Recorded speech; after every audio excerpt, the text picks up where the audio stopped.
კერძო სექტორის ჩართულობა საქართველოს პროფესიული განათლების სისტემაში. Ამ თემაზე კონფერენცია პროფესიულ კოლეჯ სპექტრში გაიმართა. კონფერენცია გერმანიის საერთაშორისო თანამშრომლობის საზოგადოების პროგრამის GTZ ჯორჯიას ფარგლებში შედგა. კონფერენციას განათლებისა და მეცნიერების მინისტრის მოადგილე ქეთი ნატრიაშვილი და რეგიონული განვითარებისა და ინფრასტრუქტურის მინისტრი დავით ნარმანია ესწრებოდნენ.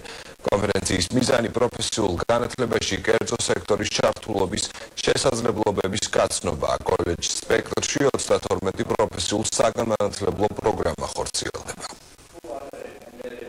ჩვენი სამინისტროსთვის ძალიან მნიშვნელოვანია ის, რომ მომზადდეს პროფესიული კადრები, ვინც შეძლებენ სხვადასხვა სახის ინფრასტრუქტურული პროექტების და პროგრამების რეალიზაციის პროცესში შეასრულონ სამუშაოები მაღალკვალიფიციურად, რაც არ უნდა მათ ჰქონდეთ მხოლოდ და მხოლოდ ზოგადი თეორიული განათლება, ან თქვათ ორ-სამ პროექტში ჰქონდეთ მონაწილეობა მიღებული, ეს არ ნიშნავს ბევრს. მნიშვნელოვანი არის, რომ მათ უფრო ხანგრძლივადიანი კურსები გაიარონ. მთავარი მიზანი არის, რომ სასწავლო დაწესებულება, სასწავლო პროგრამები, რაც შეიძლება უფრო დავაახლოვოთ შრომის ბაზრის მოთხოვნებთან.